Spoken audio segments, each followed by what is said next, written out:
Hello నమస్కారం అండి. నేను మీ రమాదేవిని. Welcome to రమాటా. ఈరోజు వీడియోలో పిల్లలు పెద్దలు అందరూ ఇష్టంగా తినే జంతికలండి. వీటిని నేను ఎలా తయారు చేశానో చూపిస్తున్నానండి. ముందుగా బియ్యాన్ని 2-3 సార్లు శుభ్రంగా కడిగి 8 గంటల సేపు నానబెట్టుకున్నానండి. బియ్యం బాగా నానిన తర్వాత ఆ నీళ్ళన్నీ వంచేసి ఒక క్లాత్ వేసుకొని ఇంట్లోనే ఫ్యాన్ కింద ఒక రోజంతా నీడలో ఆరబెట్టుకున్నాను. బియ్యం బాగా పొడిగా అయిన తర్వాత పిండి మిషన్లో పిండి వేయించుకున్నాను. మనకి ఇలా పిండి రెడీగా ఉందనుకో, మనకి ఎప్పుడు కావలిస్తే అప్పుడు మనం చేసుకోవచ్చు. ఇప్పుడు నేను 3 గ్లాసులు బియ్యం పిండి తీసుకుంటున్నాను, జల్లించి తీసుకుంటున్నాను. మనం ఒకసారి ఇలా 2-3 కేజీలు వేయించుకున్నామనుకో, ఎప్పుడు అవసరమైనా ఒక గంటలో చేసేసుకోవచ్చు. 3 గ్లాసుల బియ్యం పిండికి 1 గ్లాస్ పప్పుల పొడి వేసుకోవాలి. మెజర్మెంటు నేను ఆల్రెడీ పప్పులు మిక్సీకి వేసి రెడీ పెట్టుకున్నాను. పప్పుల పొడి ఊరు నుంచి కూతుళ్ళు, మనవడు, మనవరాళ్ళు అందరు వచ్చారండి. వాళ్ళ పిల్లలందరూ ఇష్టంగా తింటారని చేస్తున్నాను. బయట ఎన్ని కొన్నా ఏం తిన్నా ఇంట్లో పిల్లల కోసం నేను చేశానని తృప్తి నాకు ఉంటుంది. నేను తీసుకున్న పిండి కొలతలకి 1 టీ స్పూన్ నిండా సాల్ట్ అయితే కరెక్ట్ సరిపోతుంది. 1 స్పూన్ కారము, 1 స్పూన్ జీలకర్ర, నువ్వులు 2 స్పూన్లు తీసుకున్నాను. నువ్వులు కొద్దిగా ఎక్కువ తీసుకుంటేనే బాగుంటాయి, తినేటప్పుడు పంట కింద తగిలితే బాగుంటుంది. ఇంగ్రీడియంట్స్ అన్నీ వేసుకున్న తర్వాత స్టవ్ ఆన్ చేసి కడాయి పెట్టేసి అందులో 2 గరిటెల నూనె వేడి చేసుకుంటున్నాను.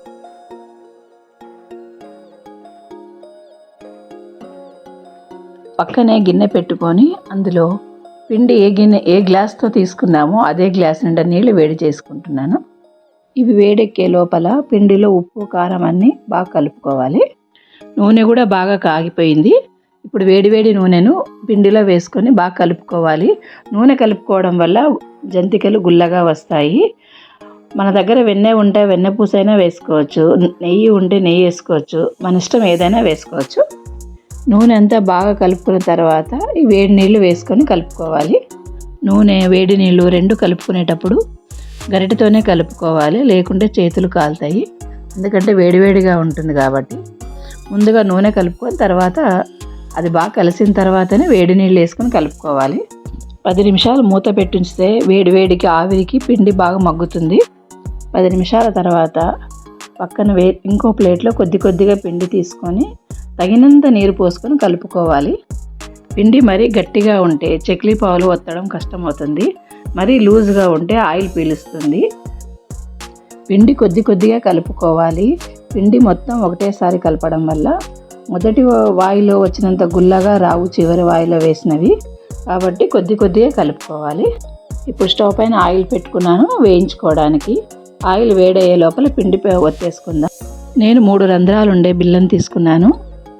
ఆ బిళ్ళను పెట్టుకున్న తర్వాత చక్లీ పావులో కొద్దిగా నూనె వేసుకొని లోపల సైడ్ అంతా ఆయిల్ అంటించుకుంటున్నాను. కొద్దిగా అలా నూనె వేసుకోవడం వల్ల పావు కొంత లోపల సైడ్ ఎక్కువ అంటుకోదు. ఇప్పుడు కొద్దిగా పిండిని తీసుకొని ఆ పావులో పెట్టేసి ఒత్తుకోవాలి. నేను కాటన్ క్లాత్ నీళ్ళలో తడిపి గట్టిగా పిండుకొని వేసుకున్నాను. దానిపైన జంతికలు ఒత్తుకుంటున్నాను ఇలా ఒక్కొక్కటి. మన దగ్గర ఆయిల్ ప్యాకెట్ల కవర్లు, ఇంకా ఏదైనా ప్లాస్టిక్ కవర్స్ ఉంటే కూడా దానిపైన కూడా వేసుకోవచ్చు, లేదా డైరెక్ట్గా కడాయిలోనే ఒత్తుకోవచ్చు. ఒక వాయికి సరిపోయన్ని ఒత్తుకొని అందులో ఒక్కొక్కటి వేసి వేయించుకోవాలి. మీడియం మంట మీద వేయించుకోవాలి. పెద్ద మంట మీద వేయించుకుంటే పైన ఎర్రగా అవుతాయి కానీ లోపల ఉడికిండవు. అది చిన్న మంట మీద వేయించుకుంటే ఆయిల్ పీల్చుకుంటాయి. కాబట్టి నూనె బాగా కాగిన తర్వాత మీడియం ఫ్లేమ్లో వేయించుకోవాలి. ఇప్పుడు నూనె కాగిందో లేదో అని ఒక చిన్న పీస్ వేసి చెక్ చేసుకుంటున్నాను. నూనె బాగానే కాగిందండి. ఇప్పుడు మంట తగ్గించుకొని ఒక్కొక్కటి వేసి వేయించుకోవాలి. ఇలా ఒక్కొక్కటి నిదానంగా వేసుకోవాలి వేడివేడి నూనెలో.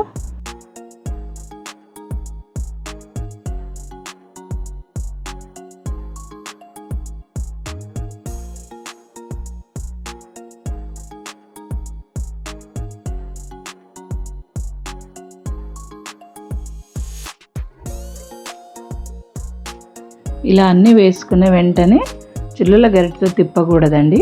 కాసేపు ఉడికిన తర్వాత అప్పుడు నూనెలో నురగంతా ఆరిన తర్వాతనే రెండో వైపు తిప్పుకోవాలి. కడాయిలో ఉన్న జంతికలన్నీ వేగే లోపలే రెండో వైపు పిండి రెడీ చేసుకోవాలి.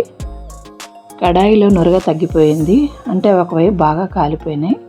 రెండో వైపు తిప్పుకుంటున్నాను చిన్నగా. మొత్తం పిండినంతా ఇలాగే తయారు చేసుకోవాలి. ఇలా తయారు చేసుకున్న వాటిని చల్లారిన తర్వాత డబ్బాలో పెట్టుకుంటే 20 రోజుల దాకా నిల్వ ఉంటాయి. కానీ అన్ని రోజులు ఎక్కడ పెట్టుకుంటామండి, ఎప్పుడో కాలైపోతాయి. ఈ వీడియో కనుక మీకు నచ్చినట్టయితే లైక్ చేయండి, షేర్ చేయండి, సబ్స్క్రైబ్ చేసుకోండి.